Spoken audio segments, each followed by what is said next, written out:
Hello, everybody, and welcome back to another episode of Watching the Boxes Fantasy Basketball Podcast. I am your host, Mike Catron, and joining me, as always, is my co-host, Tyler Watts. What's up, Tyler? Oh, Michael, what a wonderful day it is today. Why do you say that? It was kind of cold out in my Because, neck of the man, woods. James Harden and the Rockets are eating the Suns' face. There, 90 points at halftime. 40 points in every quarter. yeah, What's not to this love? I would like to get this recording over as soon as humanly possible so I could see um what the final score of this game. I'd like to watch the second half of this game because James Harden has 33 at halftime. Houston has 90 at halftime. So the Suns have 65. Like, who knows what's going to happen in the rest of this game? I predict that the Rockets keep up their 45 point a quarter pace Well, and get 180 for the game. that would be pretty sweet. I'd like to see I'd like to see Harden get 80 tonight. That'd be pretty cool. It's possible. Nobody's missed in this game. They're both shooting like basically 60% from the field. Yeah, that's probably not sustainable, huh? Who knows? I mean, is anyone playing defense? Who cares? I guess defense. You know what? I'm all for a non-defensive NBA.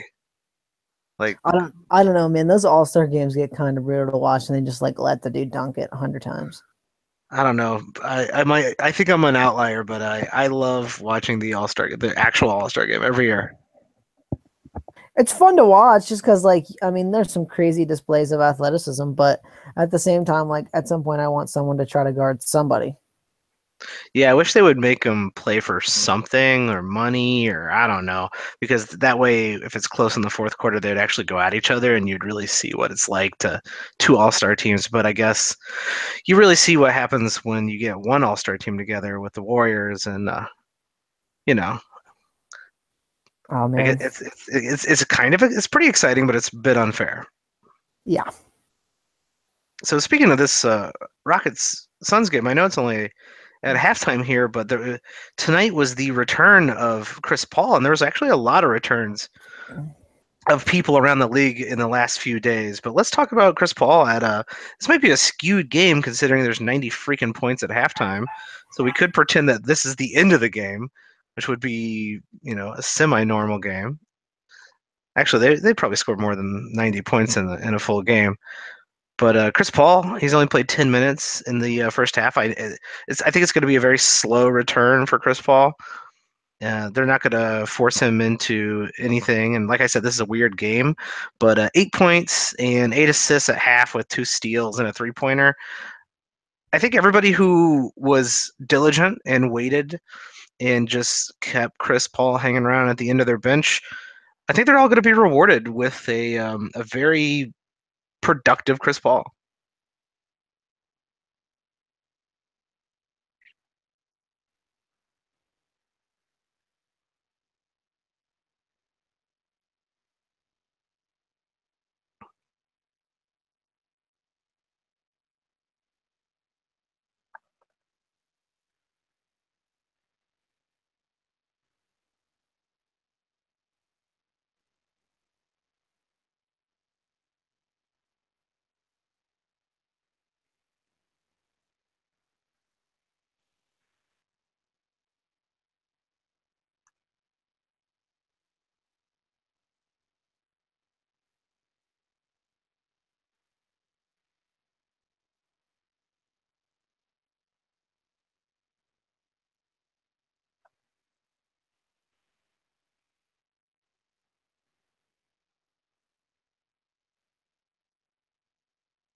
Okay, so yeah, Chris Paul, he sucks.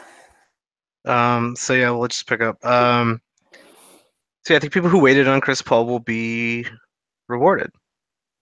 Oh, no doubt. I mean, there's always this panic, right? Because he had a couple of bad, or what was it, one bad game I mean, he was there, in for a half a game or a third of a, 2/3 of a game, and that's all we got. I think people right? did like they're like, oh man, that was a long time ago. Feels like a long time ago anyway. I mean, it was opening night, and so he had one bad game, and now, right, he's back, and he might have a few more bad games here, just because. I mean, he's coming back from the injury. He hasn't played for a while, all that, but I think he's going to return to that relative, late first, early second round value. I mean, he's got 9 assists. He had 10 assists in the first game he played. He's going to get assists, and getting double digit assists puts you in the top 50 without pretty much any other stats. And we know he's going to be good at steals. We know he's going to have pretty good percentages. We know he's going to shoot more threes on this Rockets team.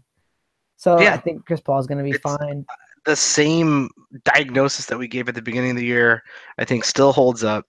Like we've said many times before, when you're especially a really good player, an all-star player, when they end up on a new team with a new bunch of people and a bunch of especially someone who's been on the same team for so long, like Chris Paul has. That I mean, he's got this almost this exact rhythm, and the way they play in Houston is so different than the way they played in LA. It's going to take some time for him to adjust. And I think they're going to mess with around with how he plays. They'll probably have him play with the second team a little bit more. So neither Harden nor Chris Paul are off the court at any one given time, which to me makes a ton of sense. I just think it's going to take a little while before he gets into the swing of things. So if you do see Chris Paul slumping at any time in the next couple weeks, I think that's a really good buy low when if you couldn't buy him low when he was injured.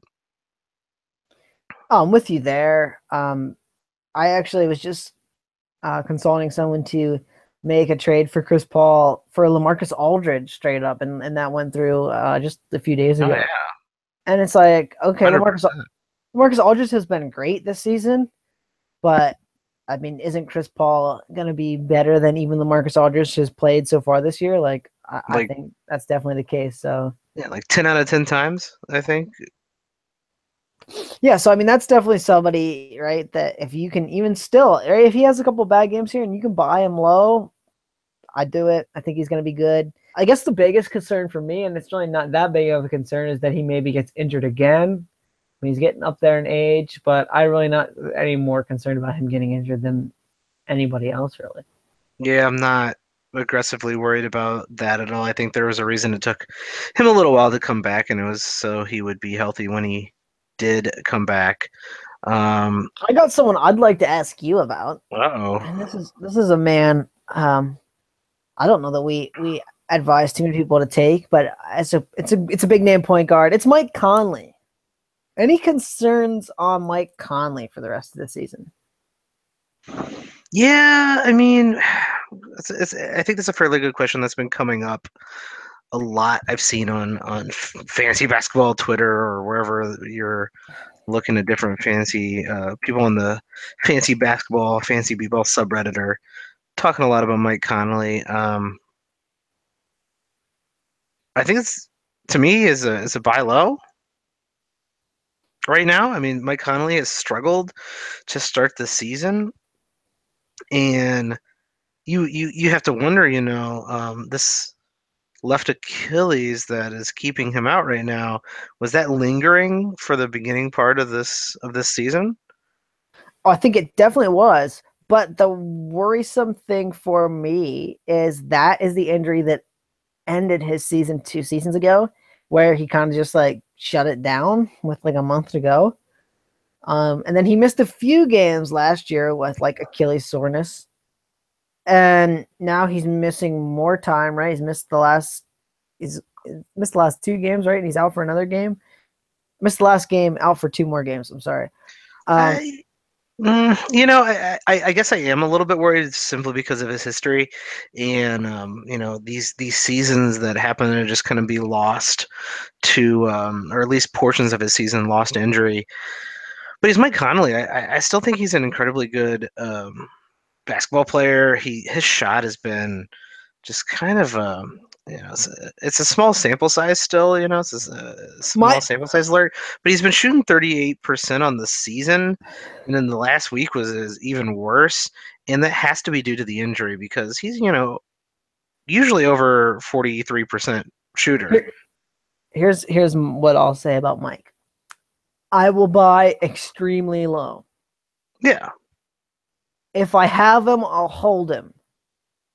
But I'm not buying a little bit low. Like I'm not giving another top 50 player to get back Mike Conley. Right? I feel that scared about the injury. But if I can give like a player outside the top 75 or 80 and get back Mike Conley, I'll still do that trade. yeah. This is like I'm not gonna bet the farm on Mike Conley. I'm not gonna like be like, all right, here's Oladipo for Mike Conley. Like, no, that's not. I'm not doing that.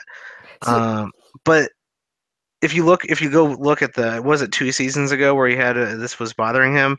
He did shoot 42% that season. So maybe that is something to be a tad bit concerned about. But is this maybe a sell low opportunity if you think Mike Conley is going to have a lingering injury for the rest of the season? I wouldn't, and I think you got to it right there. I mean, you look back at that season, like those numbers are still really good in that season where it bothered him for a long time. The field goal percentage was down. He still shot a good free throw percentage. He still gave you 1.5 3-pointers, and he's shooting a ton more 3-point attempts now. So you got to figure at his new attempt rate, that's probably like 2 to 2.5 3-pointers a game. I mean, I think he's going to be fine-ish, but we talked about Chris Paul and how we're not really at all concerned. I'm a little bit concerned about Mike Conley, just a little bit.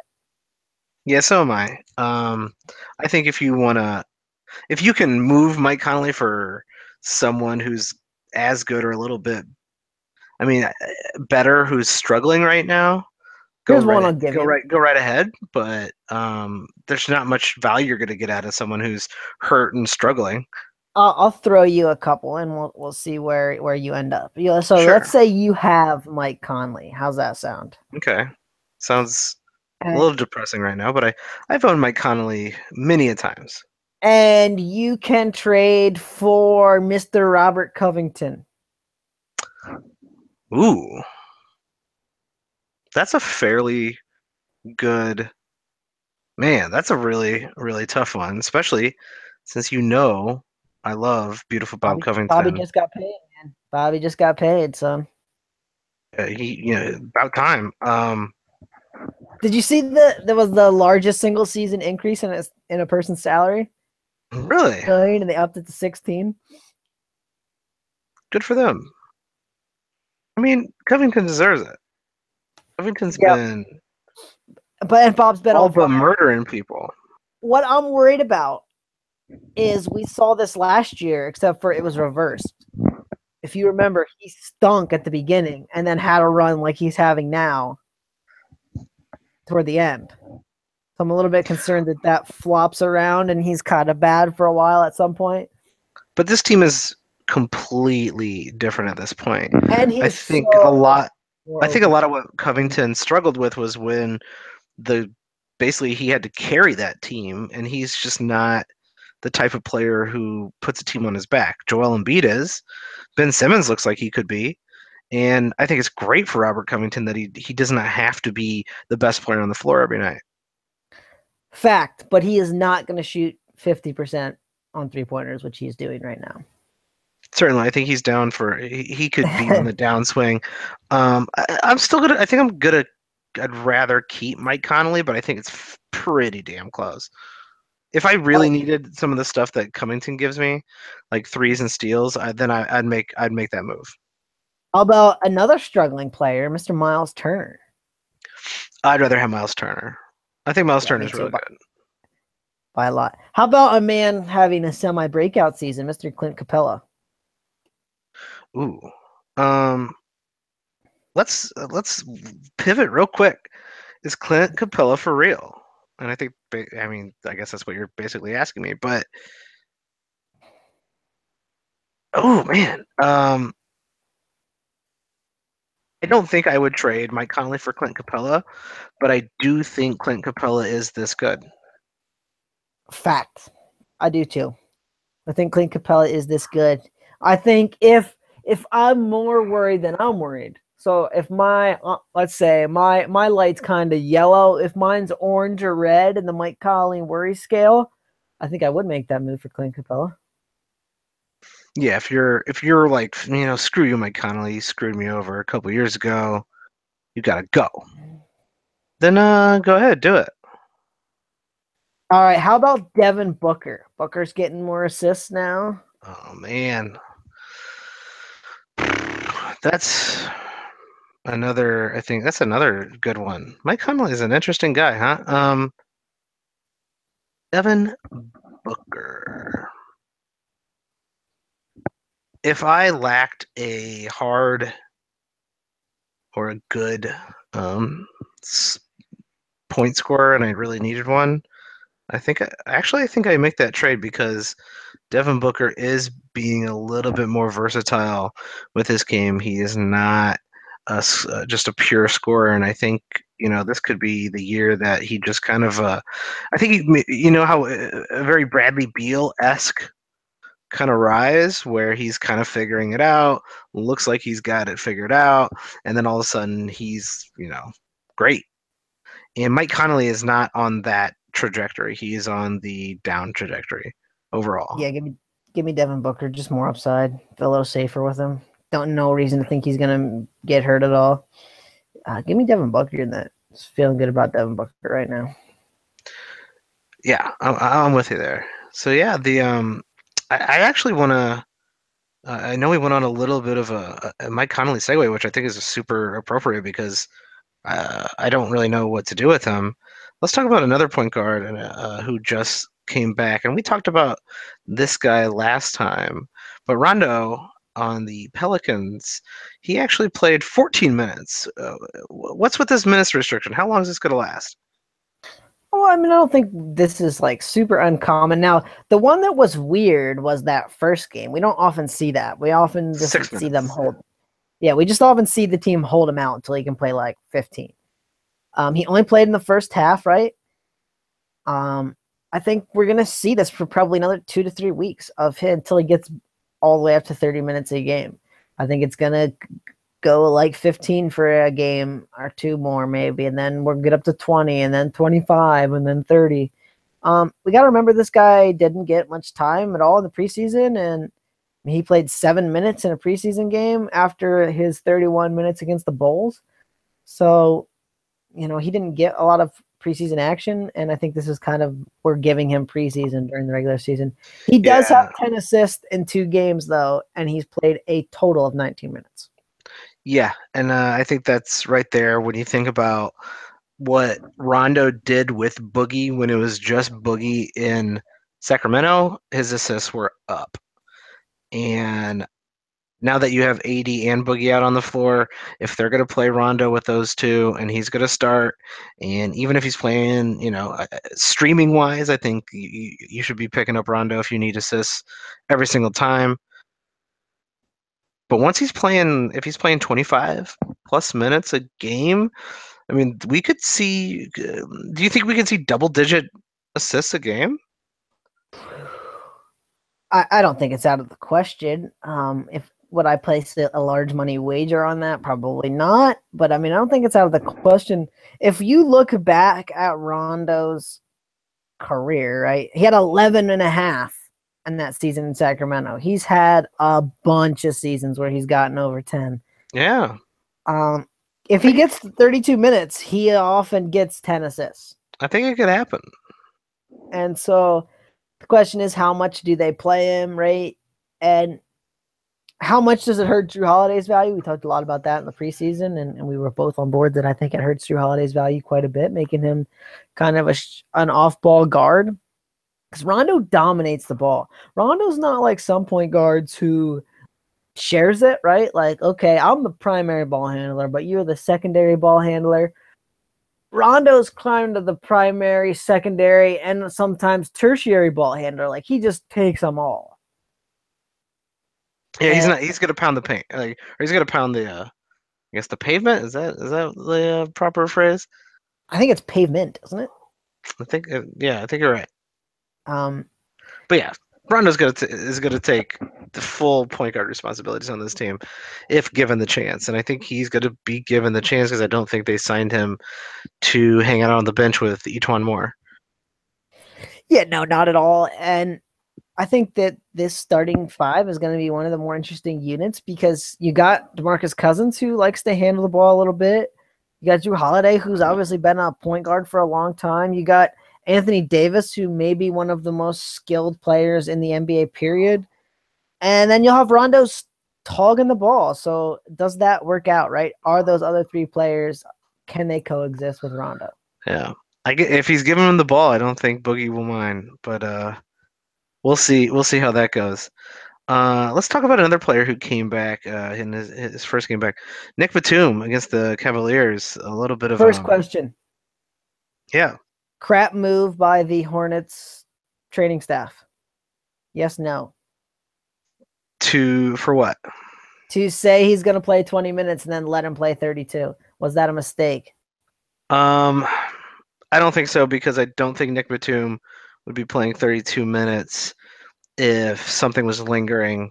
If something was, and I understand it's like, okay, well, he probably didn't think anything was wrong, but the wear and tear, right, playing in a high octane game against the freaking Cavaliers might not be the best move. I don't think so. I'm not worried about that. That doesn't bother me. They copped some crap on Twitter and just in some other places I saw. The only thing I'll say about it is it wasn't a leg or anything that he hurt. He hurt his non-shooting elbow, right? So Yeah, he was probably running and doing conditioning work and probably not in that bad of shape. So as long as the elbow wasn't bothering him, it really didn't bother me. I think he's fine. I think they know what they're doing there.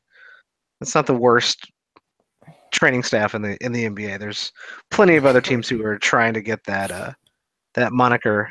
Plenty of other guys are raising their hand right now. Oh yeah. That's me. In 32 minutes though, he was 7 for 15, 16 points, hit a three-pointer, 6 assists, 5 rebounds, and 2 steals. That's a nice return to form. Always an underrated player in my book. Just Aggressively underrated. someone's always hating on him.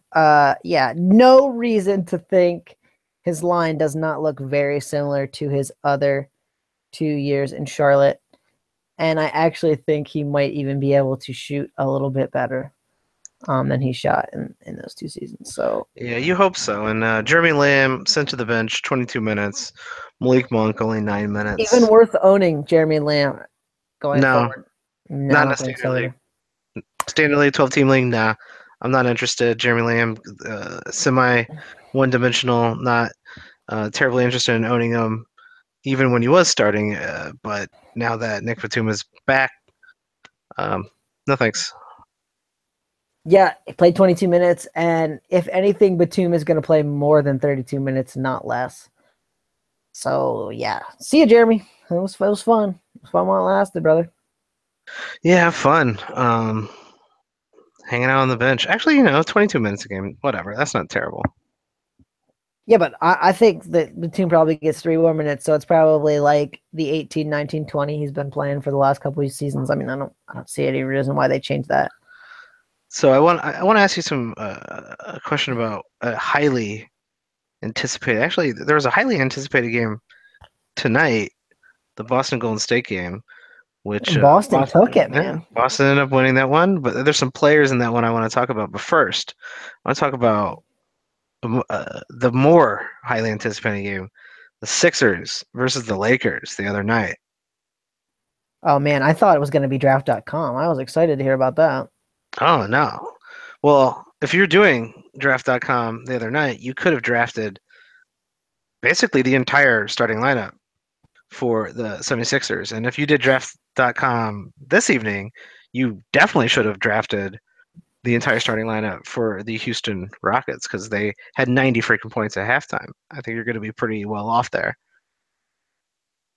I'll say from watching this game with a close eye on both teams, the Sixers, Joel Embiid looked ungodly good with his 7 blocks and 46 points and just everywhere. He looked like he was everywhere at once. In some instances. He Um, had 7 assists and 7 blocks, 2 3-pointers, 16 rebounds. No, and 15 rebounds, 46 points. the bench for the Sixers looked kind of bad, but other than that, they crushed the Lakers when that starting five was in there. I mean, and JJ Redick and Dario Saric missed most of their shots, and a lot of them were wide open. Embiid and Simmons just get everybody else on that team so many open looks. It is ridiculous. I would buy JJ Redick in a heartbeat. I mean, I think that his numbers are only going to go up. He's only going to shoot better. We all know he's a great 3-point shooter. Yeah, And Bob Cove, I mean, just so many open looks for him. yeah. Well, I mean, we just talked about him. He's obviously, like I said, now that he's not carrying this team, he's just hanging out, shooting threes, playing good defense. I just like everybody on this team. I don't think we have to talk about Joel Embiid being freaking amazing. I actually don't even think we need to talk about the rest of the year for Ben Simmons because I think this is it. You're seeing what he's doing, and it's Yeah, incredible. and you'll hear people say, "Oh, he can't shoot a jump shot." Here's the secret to his game. He doesn't try. He Yeah, doesn't try. he doesn't He's need gonna shoot. to. He's gonna shoot a good field goal percentage because he doesn't try to shoot jump shots. He doesn't care to. He can get to that rim. He can score. He can dunk. I mean, Joel Embiid found him. I want to say 5 times for just a nice wide open dunk, and that's the offense, man. They're gonna get open looks because you have to juggle Joel Embiid. And Simmons is just such a matchup nightmare too because he can move like a point guard and handle the ball like a point guard, and he's the size of most power forwards. So it's really hard to find someone to guard him. Yeah, So yeah, I it's mean he's they're enormous, and so how does anyone stay in front of him? right. Playoff team in the East for me. I'm liking it. Yeah, they're gonna do it. They're gonna make the playoffs. Good for them. Um, One of the guys though I have a question about is Dario Saric. Oh, Dario. A very hot pickup last year, kind of a spicy draft guy where people were like, "Ooh, I'm gonna pick up Dario Saric. He was good last year," and everybody was like, "Yeah, don't get your hopes up. He's coming off the." Everybody who knew better, don't get your hopes up. He's coming off the bench, right?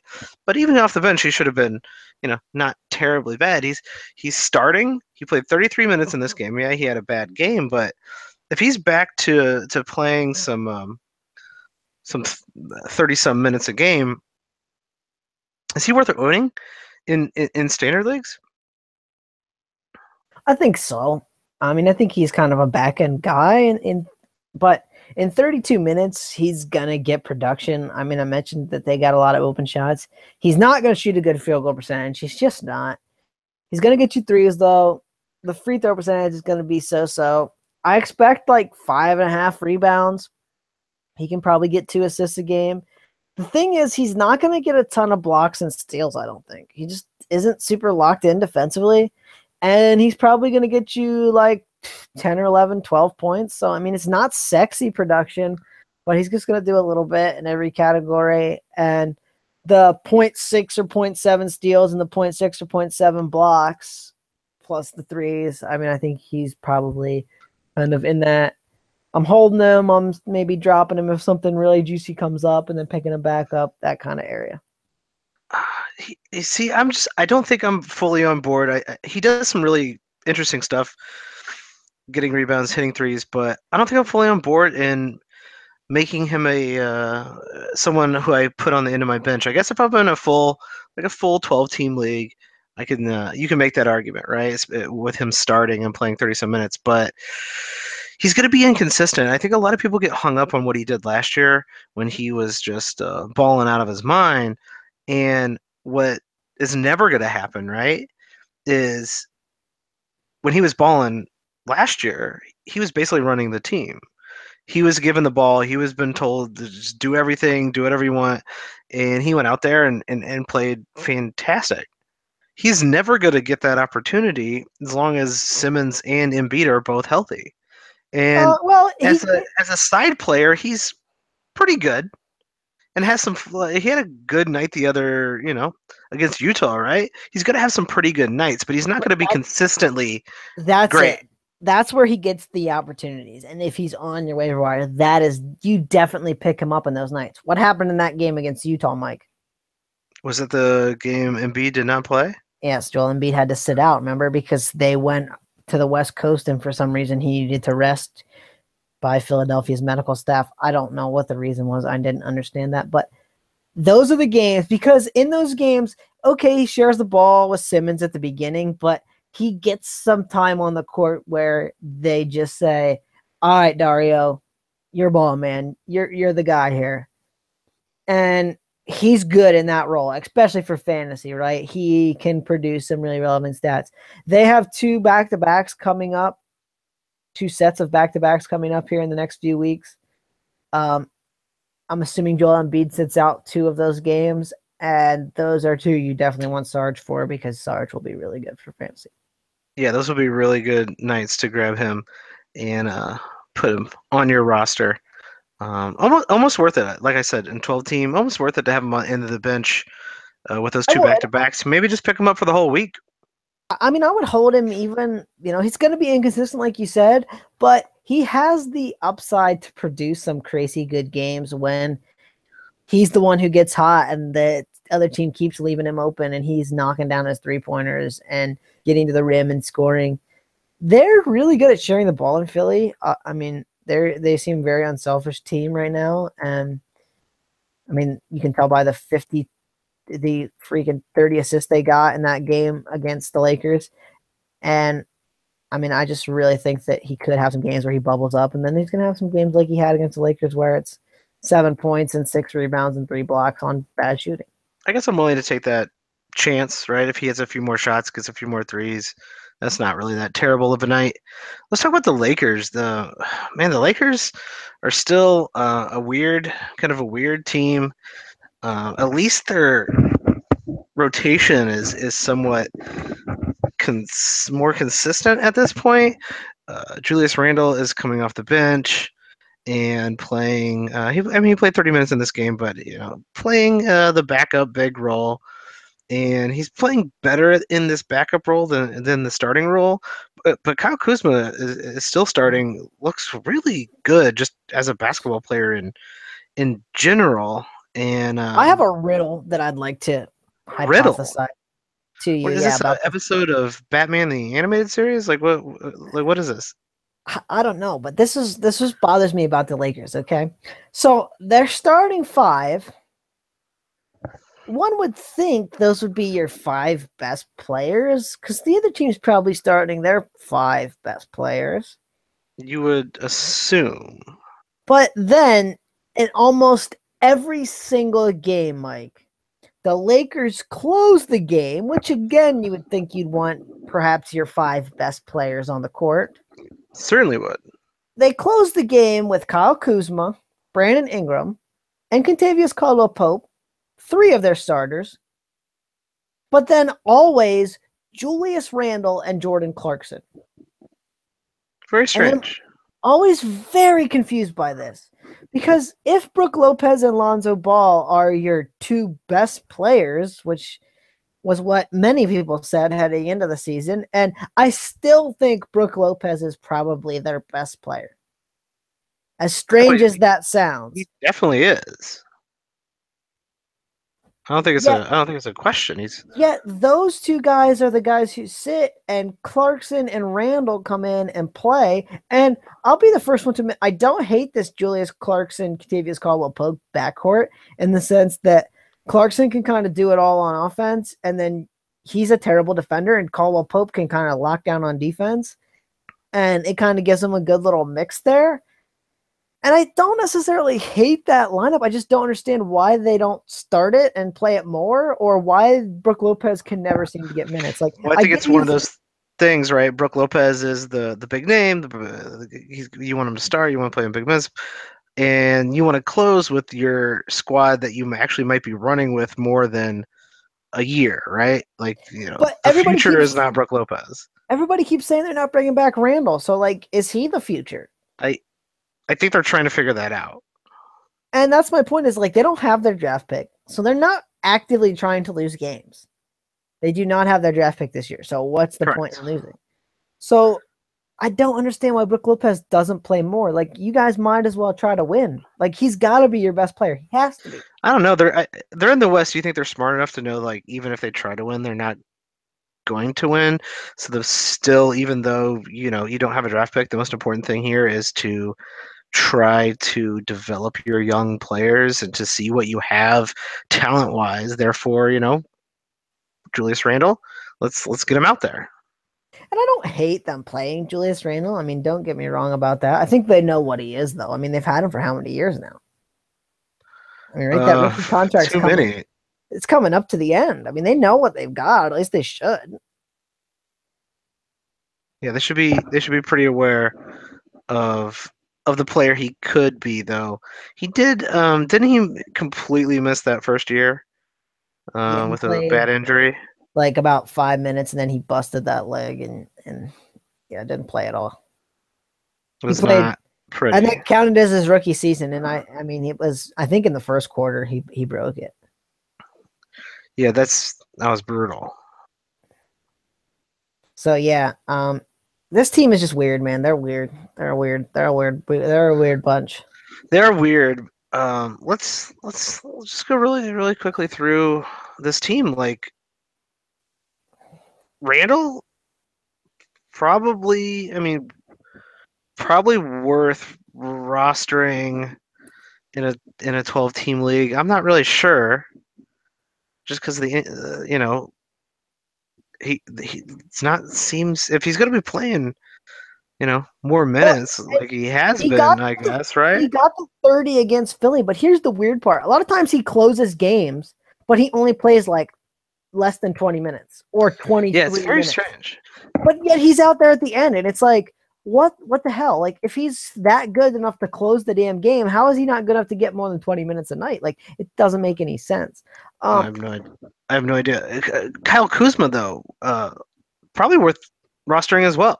What I'll say about Randall is just like we said about in the preseason, he's gonna get bulk rebounds. Even if he only plays like 20 minutes, he's probably good for like 7, 8, 9 rebounds a game. Yes. And that's worth owning probably because we talk about this a lot. Rebounding is down player by player. You know what I mean?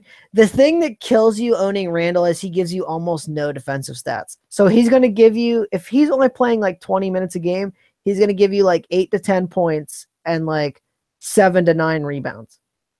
And that's it. He's like the poor man's Zach Randolph of 2012. That is one way of describing it. I do want to talk about Kyle Kuzma. Like I said, I think Man. I think he's a pretty good NBA player, and he's also pretty good fantasy player. He's not great. Is he though? The steals and blocks are not there, but someone who's playing 31 minutes and scoring and getting rebounds and hitting the occasional three and shooting good percentages, like, that's worth owning.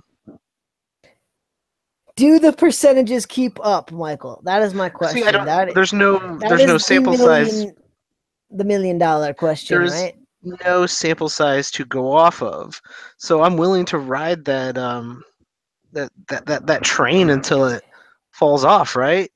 And the big question I think here for the Lakers is what happens when Larry Nance comes back? What happens to these two players when Larry Nance comes back? Because Larry Nance was playing quite a bit before And he the will continue to do so. And here's why: he's the defensive one of the bunch. He's the only one who's a good defender. and I mean, does that is it Kyle Kuzma who takes the hit? Is it all three of them who take the hit? I Uh, I I think don't know what to do here. we saw it a little bit, right? I think that they all kind of cop a hit, and the one who takes the big hit's Bogut, right? They probably give Bogut down to like 8 to 10 minutes instead of 18 to 20 minutes. So there's 10 for him. Julius Randle probably goes down to 23 to 25 minutes, and Kuzma probably plays 27 or 28, and then you've got the minutes for Larry Nance right there. Um, yeah, I don't think it's going to get any better for Brook Lopez. For Kuzma, I think we know what he is. He's going to get some rebounds, and he's going to get some points.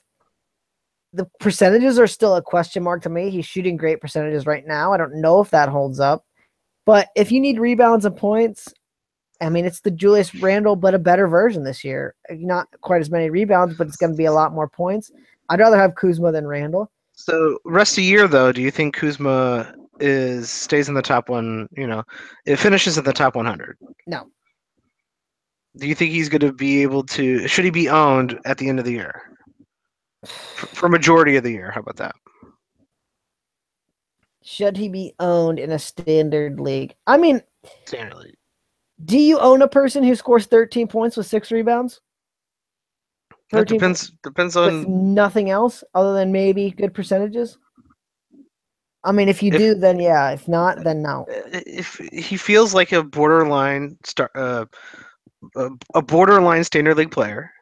This is the man I would sell. Let's put it that way. I would sell this guy if I could get any modicum of value back. Well, I Just think because I don't like the no defensive stats, almost zero defensive stats. yeah, and that's what I'm kind of getting around to with Larry Nance coming back is that right now Kyle Kuzma's first off a hot name, second off on the Lakers, and third playing really really well. This is a perfect sell high moment for Kyle And Kuzma to even now, it's not get 20 points and 10 something back. rebounds. You know what I mean? It's not Brook Lopez from last year scoring 20 points, and it's not even close to 10 rebounds. It's 6.8 rebounds and 15 points.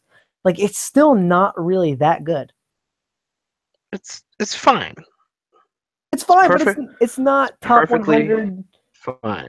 level. You know what I mean? Like, it's not top 75 level, but you hear some of these people say, like, ooh, Kyle Kuzma, he's this great fantasy asset. Like, he's really not. I mean, he's just okay. He's what he is. He's a good NBA player, and I think he's a Oh, solid don't get me fantasy. wrong. And that makes him a solid fantasy player. It doesn't make him a breakout candidate or someone you should bet the farm on or draft even really outside of the end of your draft at this point. But dude's gonna get plenty of opportunity, I think, and that's worth noting. So, old Brookie, he had a bad game. Okay, we recommended selling him there a little while back if you could. Yep, You're not doing that now, he's not worth anything at this point. right? So you're stuck holding him.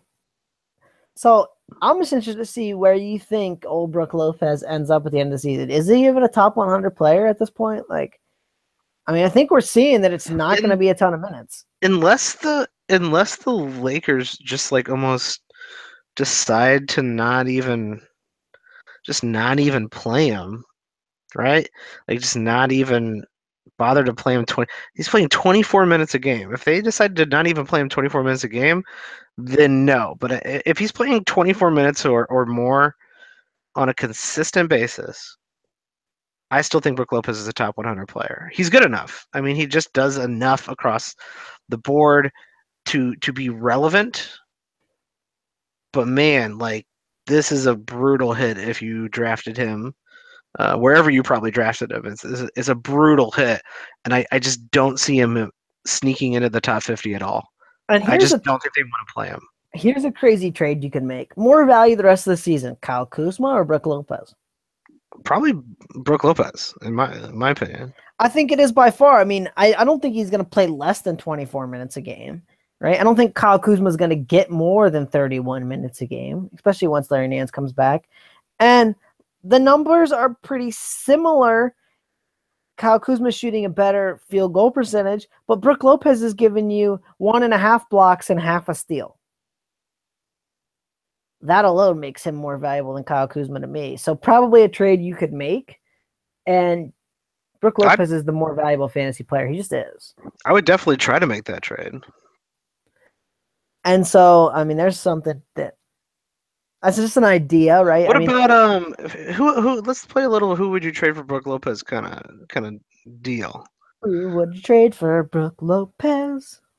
The game, the musical. Okay. All right. I'm gonna venture Oh Lord, way down on this list. way down to the ethers, huh? All right, here's a guy who's been injured, struggling, etc. Danilo Gallinari. Wait, okay, so I'm my question is, do I own Brooke Lopez or am I You trading do for not Brooke own Brook Lopez? Lopez, Oh, so I'm trying to trade this person for but Brooke you're like, Lopez? hey, Brook Lopez is going to be all right. Um, you're looking to get Brook Lopez at a discount Okay, all right. because you So think, Gallo or Brooke yeah, Lopez? Is that the question? Gallo or Brook Lopez. I know you're Um, not a big fan of Daniello, but well, Smello well, Daniello can put in some real quality months. here's what I'll say about that. I feel a little bit better about Brooke Lopez staying healthy. So it kind of a little bit will depend on where my team's at, right? Like if I need a consistent contributor, I'll probably go one way, and if I need some upside, I'll probably go another way. I think Gallo scores more points. If I need blocks, though, I'm definitely going for Brooke Lopez. And I don't think their value is really that far off. I think they're going to be kind of similar players. Just, one's going to give you 18 or 19 points, and the other one's going to give you 15. And one's going to give you zero point 0.2 blocks, and the other one's going to give you 1.6 blocks. Yeah, I think that's a pretty good point. Other than that, I think they're pretty similar. So, I mean, I guess it's just kind of where you want to go with your team. Um, What you feel? Okay, I see what you're saying. Um, Jalen Brown or Brooke Lopez? Would you be like, you know Jalen what? I Brown's got like Jalen Brown. Jalen Brown's an interesting guy, right? In the sense that he's getting huge minutes, and he's got kind of a divisive stat line in some ways, in the sense that I think he's shooting over his head in his field goal percentage a little bit. He's a for forward. Hmm. Who would I rather have? Probably Jalen Brown. I just feel a little bit better that he's gonna play like 32 minutes a game. They're another again two guys who are producing a similar stat line. Um, pretty much everywhere except for Jalen Brown's going to give you over a steal a game, and Brooke Lopez is going to give you like a block and a half a game. Yeah, I guess it Maybe. just depends on your build. So I mean, we're talking about some pretty. I mean, Daniello, like I said, Daniello easily could be for a couple months be a top 40 player. It's just that for the whole damn season, he's going to be in and out of the rehab center. So, and not the fun drug rehab center. My leg is broken somehow. Still rehab center. Yeah, old Gallo, man. If he could just stay healthy, he'd be a fun guy. I know there was a couple of years where he was, fairly healthy, and he was very, very promising character. Not so much. Let's. We got a lot of people to talk about here on this team, and I wanted to talk about some of the young guys. We talked about Jalen Brown just now, but some of the young guys on the Celtics. And we Just talked about Kuz, right? We're talking lots of young men today. well, don't get too excited there, Tyler.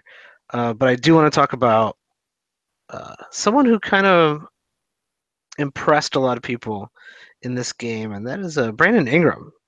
Brandon Ingram kind of put a little game together, 26 points, 11 rebounds. But here's the thing: no 3-pointers, no steals, No, two here's what I'll blocks, say. three assists. Here's what I'll say about Brandon. He would be smart to take a page out of Ben Simmons' playbook. Stop shooting. Yeah. Learn how to get to the rim. Now he's not as quick or good at with his handles, or really, I just think I think Ben Simmons is like just I'm not a bigger, jump shooter. stronger. Like Ingram is still like a waif of a person. Yeah. Literally the smallest arms on a person I've ever seen, like the skinniest.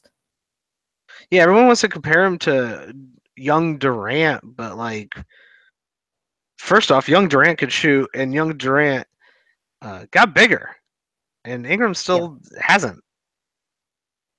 I'm sure you've seen that tweet that goes around, right, of him like when he got drafted standing in front of the championship trophies.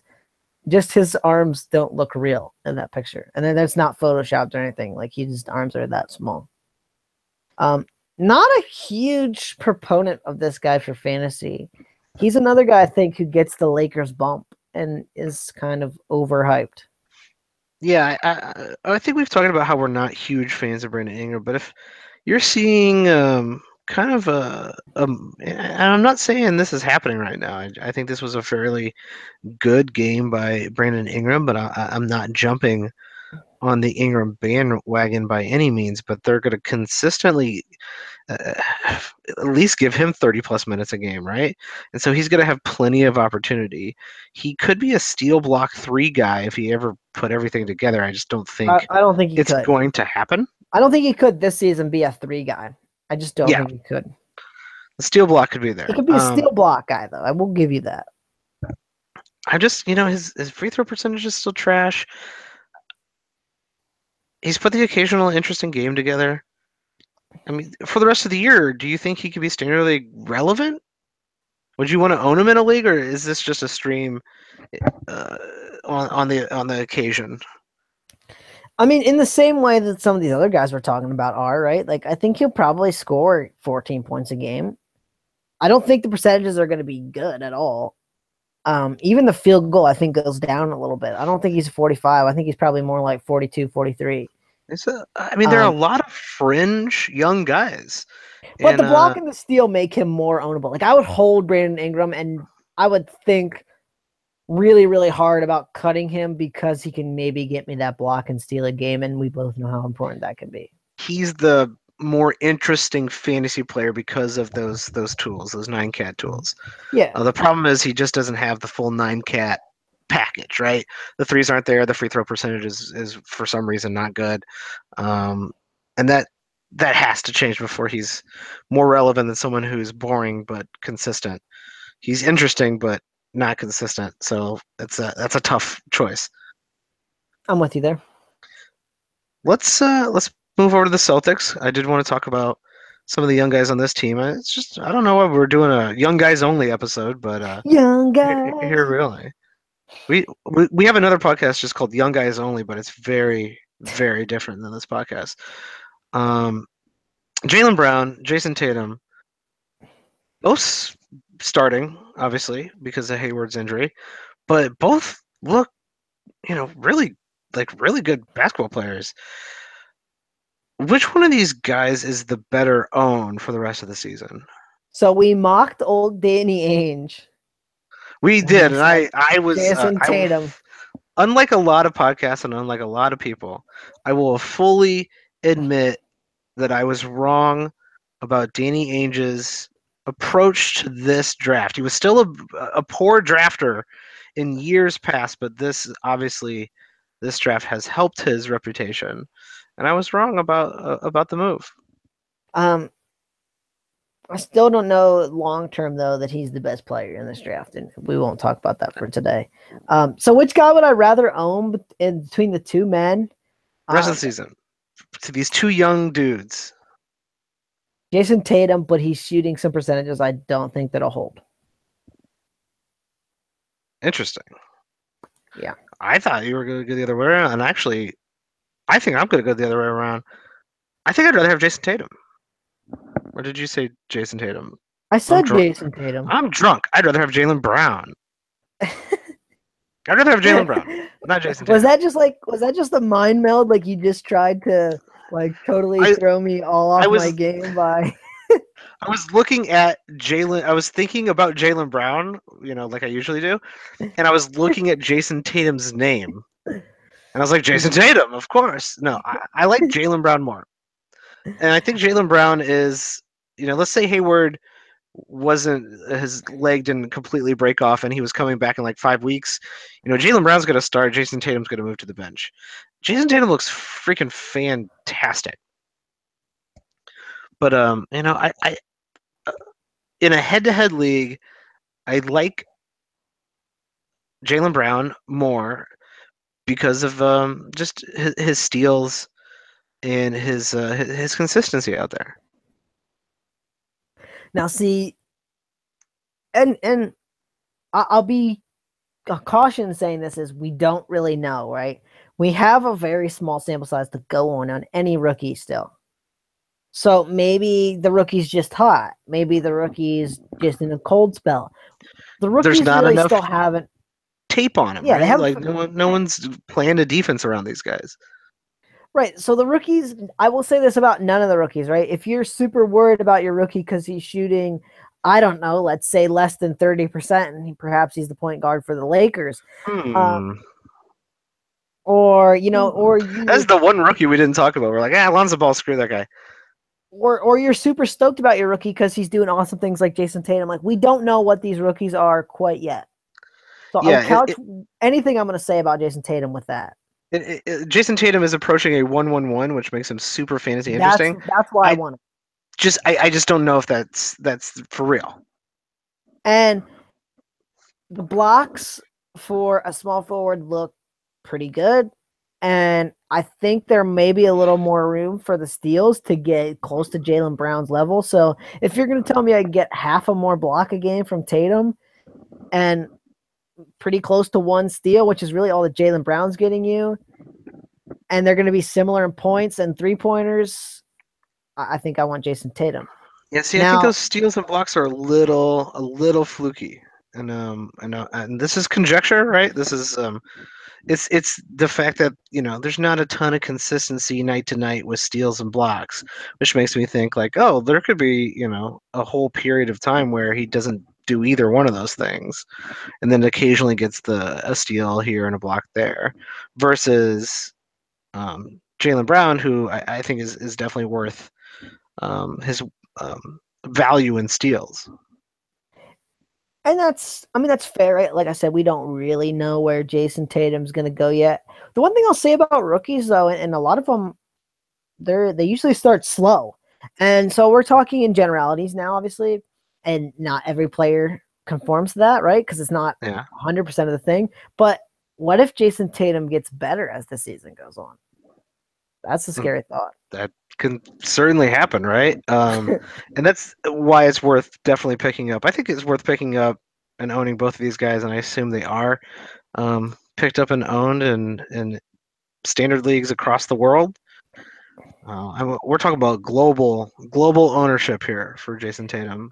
ESPN is 87.8 and 82.8% for Tatum and Jaylen Brown, That's and pretty good. rightfully so.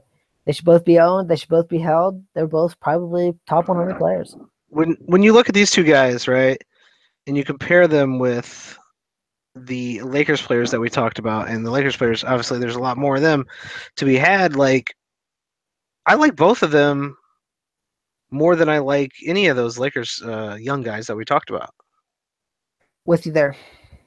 I mean, the exception is Brandon Ingram's upside for me. I know there's a lot of people who are out on Brandon Ingram like forever, and I just think he's too young to be out on.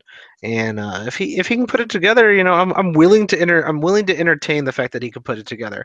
I'm Keeper actually, league. Keeper huh? league trade. Keeper league trade. Yeah, this is where Jason Tatum or Brandon Ingram? this is where I wanted to go. Is That's what that I if want to you're know. if you're in a keeper league, a dynasty league, how are you ranking these dudes and all these young dudes? And man, I mean, Tatum is Tatum younger than Ingram? Yes. Tatum's only But it's 19. not by a So lot. Ingram was aggressively young when he came in the league. Ingram is still 20 years old, That's crazy. but Tatum is still 19. Man, I guess I have to go with Tatum is it. 19 until March, so Ingram is like a full year older because Ingram turned 20 in September, so he's actually not a full year; he's like 6 months older. Hmm. I'd rather have Tatum. Yeah, me too. Like, I just know he can do it, and like, I think it's pretty close actually. But I just rather take my chances with Tatum. I think maybe the only caveat here is Ingram is always going to start, and then next year Tatum might not play as much. And I think you might, if you want to take that into account, but unlike a lot of teams, unlike a I don't team, know. I mean, unlike a team who maybe wanted to start two players who'd rather try to punch each other in the face versus their rookie who needs time to mature and actually looks like he can play NBA basketball and can score and hit shots. Unlike a team like that, I feel like the Celtics look at a young player like they looked at Jaylen Brown. Like think about last year with Jaylen Brown. They go, we just got to figure out a way to get this guy on the court.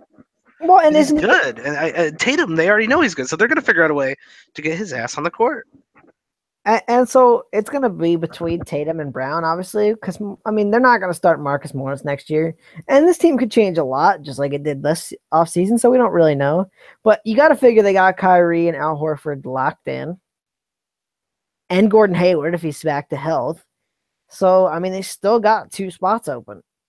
If you put Hayward as the 2 and Irving as the 1, couldn't Tatum and Brown be the 2 forwards? And Horford be the I center? mean, yeah, 100%. I mean, Marcus Smart, odd man out, right? But he can come off the bench if he's still around.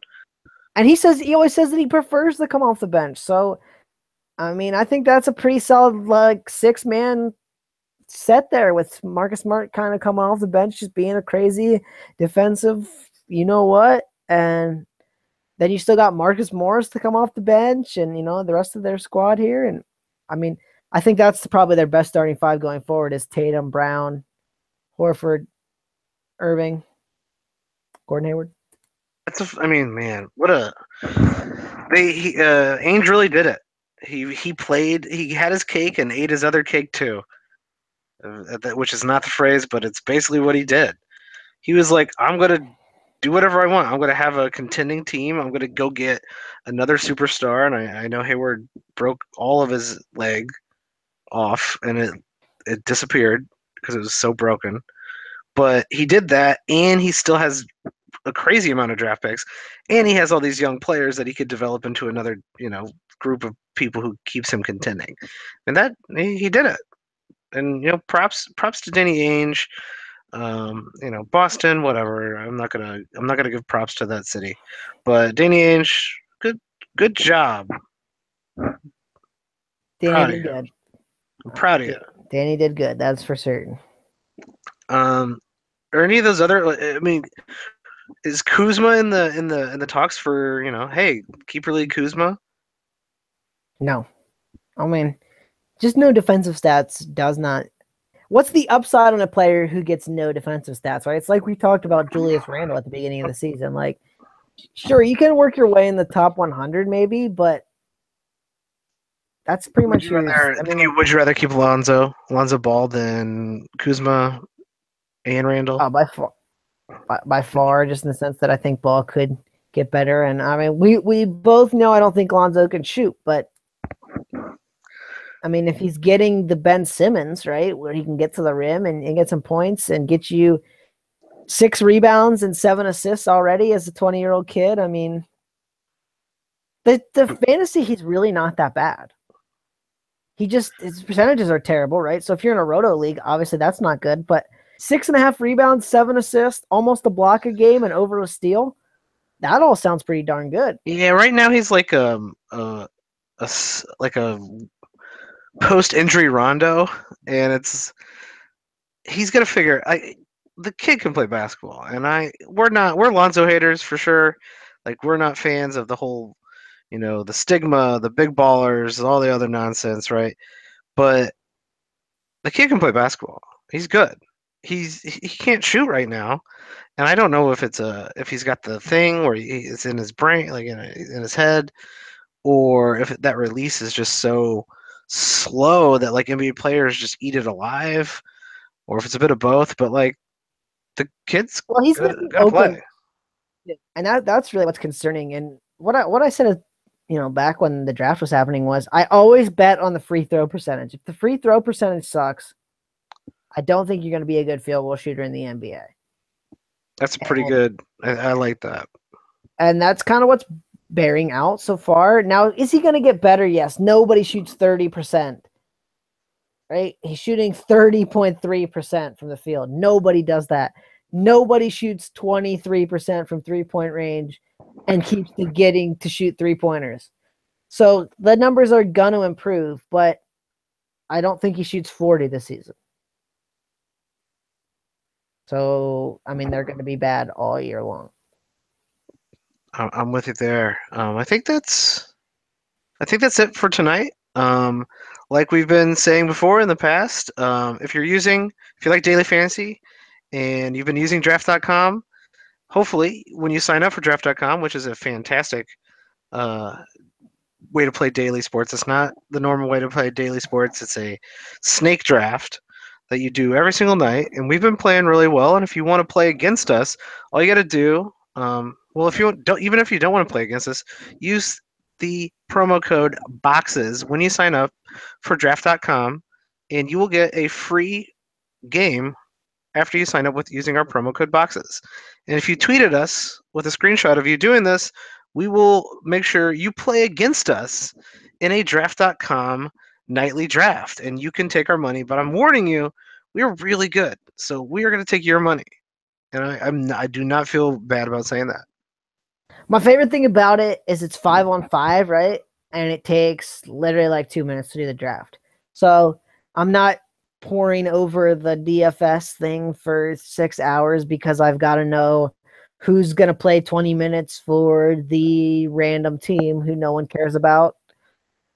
I just basically, if it's a 10-person thing, I've got to know the top 50 players. I think I know who the top 50 players are pretty much on any given night, right? I'm going for the Joel Embiids. I'm not going for Timothy Lawalu Cabarro. Yeah, I don't. When I play regular fantasy, I don't care about that dude, and when I want to do daily, I certainly don't want to care about that dude. So this is like such a much more refreshing way of playing. And like you said, it's 5-on-5. It's quick, and if you're good at fantasy, you're gonna be good at this. Yeah, and literally you can do a draft in a couple minutes and win some bucks, and that's fun. So let's all join. Use that promo code boxes. Have some fun. Get out there. So Tyler, is there anything you got to promote? Is there any hot new articles? Um, there will be a hot new article by the time you're listening to this.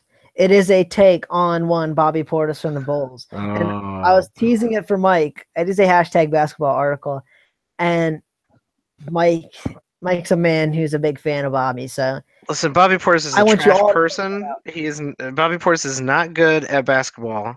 So this is if I wrote this article, this is what it would sound like. Bobby Portis cannot play defense. He might be one of the worst defenders in the NBA. And just because he shoots the second he gets the ball and plays in a ton of garbage time because that team is garbage and looked good in his first 2 games, does not mean he's suddenly a great basketball player. People who like Bobby Portis over Nico have no idea what they're talking about. They don't understand how basketball works, and quite frankly, I don't think they should be You know who he reminds me talking a about the little bit Bulls. of? And he's also got the crazy confidence of this man. He's a starter for the Denver Nuggets. You want to guess? Steamin' Willie Barton. No. He thinks he's a starter for the Denver Nuggets, but He he's thinks not. he's a starter. I would say he is definitely worse than the He's, Manimal. right. He's the crud version of Kenneth Faried, isn't he? Yeah, he's like the slower, better shot, infinitely worse defense, not agile, not fast, not like that's it. Like he's not good. He's just not a good NBA player. I mean, once he assaulted one of the players on the team, I have no idea why he wasn't let go. I really don't. And Do you there's believe? obviously something in that story that we don't know about. Do you believe the reports that all of the Bulls teammates side with him in this fight? I mean, it. I don't know because everyone's saying that, but I just don't see any evidence that that's what's going on. Like I didn't hear any of the players being like Bobby's our guy. Like basically no one talked about it. They all used the same talking point like, hey, players get into this stuff, punching is wrong. We're gonna deal with this together. Like they all use the same talking point. Even with Bobby back, I didn't really hear anybody going like, "Oh yeah, man, thank God Bobby's back. Screw Nico." Like I didn't hear that. Though I do have it on some inside authority from some people who I know who've been around the team. No big deal, and this is really no big deal. But they word on the street is Nico is kind of an asshole. So yeah, I'm sure he I got think under Bobby's skin. It doesn't look like it'd be that hard to get under Bobby's skin. I think this could be a situation where we got two kind of bad dudes. You know what I mean? So no Yeah. one really wants to pick either corner, right? Like No one's really jumping on either one's bandwagon too hard. Yeah, I'm with you there. I'm going to be tweeting a lot of trash about Bobby Portis um, as he continues to, number one, be bad, and number two, take minutes away from Lori marketing, which makes absolutely no sense. Link my article and trash it too. Have fun. Enjoy. So I'm going to if you gave Bobby Portis a good review. But go out to hashtagbasketball.com. Check out Tyler's Bobby Portis article. Check out Tyler's weekly fantasy prompt, his streaming prompt that he does every Sunday. Is a great article. Get ready for that one coming up this weekend. And go check out his mock draft preview. You're writing a ton of stuff, Tyler. You are way more motivated than I am. I'm a man of the people. What can I say? I'm a man of the people. If you Good. got an article you want to hear, you can tweet at me. I'd probably write it for you. There you go. Where can we tweet at you? You can tweet at me at Watsy4444. Yeah, and if you tweet at me and you want me to talk trash to you, I will do that. I will 100% do that. I'm not a man of the people. I don't like any people. I don't like any of you. Except for our listeners. You're all good people, which would be the only people listening to this. So you guys are cool, but screw everybody else. The only person I will talk Bobby trash to Portis. is anyone who challenges me in draft.com. I will talk trash to you as I beat you Oh in yeah. draft.com. Send us your screenshots with the promo code boxes. Tweet that at Watsy4444 or at Watch the Boxes, which is where you can find me. I think that's it for tonight, Tyler. It's good talking to you as always. And sadly, to report that the Houston Rockets did not score 200 points tonight. They only scored 142. Only 142. That's all they Only can muster now. They had 90 at half. I'm disappointed. Go Houston. That's all I had to say. Just go Houston. Go Rockets. Cheers, everybody. Have a good night, and we will see you next time.